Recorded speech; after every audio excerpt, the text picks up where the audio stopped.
ঈশ্বর বিশ্বাসের সুপ্রাচীন, সুবিচিত্র ও সুমহান ইতিহাসে ইয়োবের কাহিনী একটি সুন্দর ও মর্মস্পর্শী কাহিনী। ইয়োব ছিলেন একজন ধনীমানী ব্যক্তি।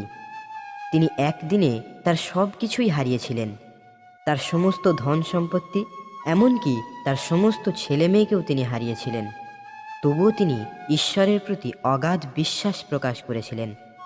আসুন পবিত্র বাইবেল থেকে আমরা ইয়োবের কাহিনীটি শুনে নিই।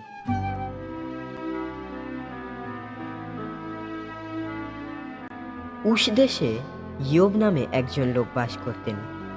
তিনি ছিলেন সজ্জন, সত্যনিষ্ঠ একজন মানুষ। ঈশ্বরকে তিনি সম্ভ্রম করতেন, অধর্ম থেকে দূরেই থাকতেন তিনি। তার ছিল 7টি ছেলে ও 3টি মেয়ে। তাছাড়া তার ছিল 7,000 ভেড়ি, 3,000 উট, 500 জোড়া বলদ আর 500 গাধি। অনেক অনেক দাস দাসী তো ছিলই। সেই সময় তিনিই ছিলেন প্রাচ্যের সবচেয়ে ধনীমানী ব্যক্তি। তার ওই ছেলেরা পালা করে এক এক ভাইয়ের বাড়িতে গিয়ে সবাই মিলে ভোজ আনন্দ করত। তারা লোক পাঠিয়ে তাদের 3 বোনকেও তাদের সঙ্গে খাওয়া দাওয়া করার জন্য নিমন্ত্রণ জানাতো। প্রতিবার এই আনন্দ ভোজের পালা শেষ হলে ইয়োব লোক পাঠিয়ে তাদের সবাইকে শুদ্ধিক্রিয়ার জন্যে নিজের বাড়িতে ডেকে আনতেন। পরের দিন খুব সকালে উঠে তিনি তাদের প্রত্যেকেরই জন্যে একটি করে পশু আহুতি দিয়ে উৎসর্গ করতেন। তিনি তো মনে করতেন, কি জানি, আমার ছেলেরা হয়তো কোনো পাপ করে ফেলেছে, হয়তো মনে মনে ঈশ্বর নিন্দাই করে ফেলেছে। এই ভেবে তিনি নিয়মিত সেই অনুষ্ঠানটি করতেন। একদিন স্বর্গদূতেরা যখন ঈশ্বরের সামনে এসে নিয়ম মতো দাঁড়িয়ে আছেন এবং তাদের সঙ্গে শয়তানও রয়েছে, ঈশ্বর তখন শয়তানকে জিজ্ঞেস করলেন, কোত্থেকে আসছো তুমি? উত্তরে শয়তান ঈশ্বরকে বলল, পৃথিবীর এখানে ওখানে গেলাম, নানা স্থানে ঘুরলাম। ঈশ্বর তখন শয়তানকে জিজ্ঞেস করলেন, তুমি কি আমার সেবক ইয়োবকে লক্ষ্য করে দেখেছ? পৃথিবীতে তার মতো আর কেউই নেই। সে সজ্জন, সত্যনিষ্ঠ এক মানুষ।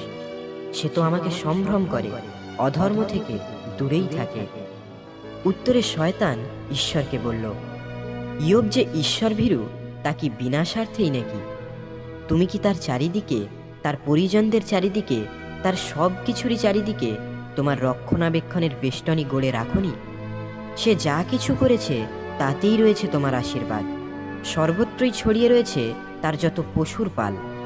কিন্তু হাত বাড়িয়ে তার সব কিছুতে তুমি একবার আঘাত করোই না। সে তখন মুখের ওপর তোমার নিন্দা করবেই করবে।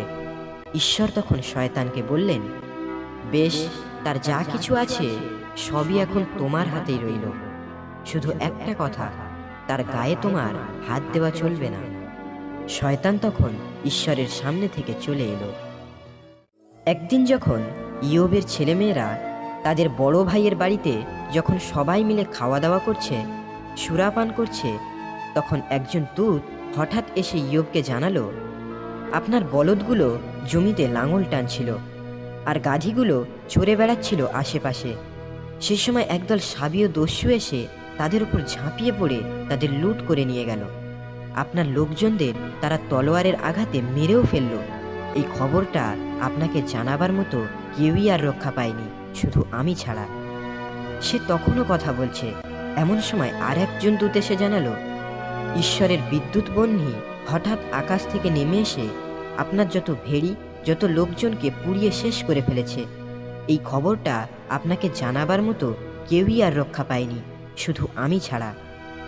সে তখনও কথা বলছে, এমন সময় আর একজন দূত এসে জানালো, কালদীয় দস্যুরা 3 দলে ভাগ হয়ে হঠাৎ আপনার উটের পালের ওপর হানা দিয়ে তাদের লুট করে নিয়ে গেল।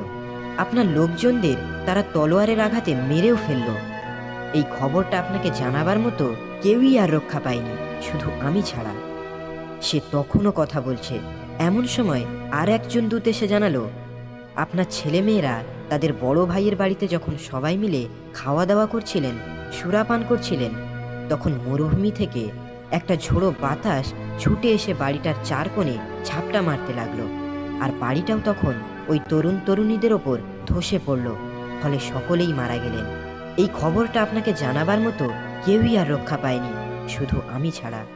তখন ইয়োব উঠে দাঁড়িয়ে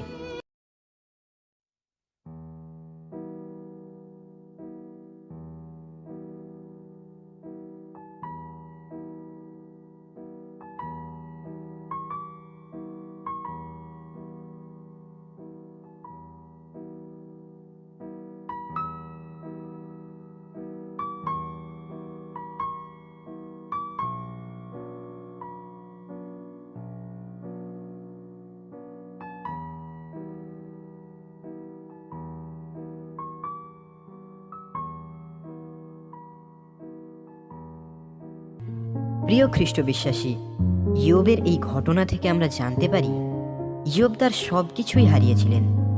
তার প্রাণপ্রিয় সমস্ত সন্তান সন্ততিও মারা গিয়েছিলেন। তবুও তিনি আরাধনার ভঙ্গিতে প্রণত হয়ে ঈশ্বরের প্রতি অগাধ বিশ্বাস প্রকাশ করেছেন। এত কিছু সর্বনাশ তিনি মাথা পেতে নিয়েছেন। শুধু তাই নয়, এত কিছু ঘটে যাওয়া সত্ত্বেও অন্তর থেকে তিনি ঈশ্বরের বন্দনা করতে পেরেছিলেন। তাই আমরাও যখন আমাদের জীবনে দুঃখের মধ্যে থাকি, হতাশার মধ্যে থাকি, কষ্টে আমাদের জীবনযাপন করি, আমরাও যখন আমাদের জীবনের কোনো মূল্যবান কিছু হারিয়ে ফেলি, তখন আমরাও যেন ঈশ্বরের প্রশংসা করতে পারি। আমরাও যেন ইয়োবের মতো বলে উঠতে পারি, ঈশ্বর নিজেই দিয়েছিলেন, ঈশ্বর নিজেই ফিরিয়ে নিয়েছেন। ধন্য ধন্য ঈশ্বরের নাম।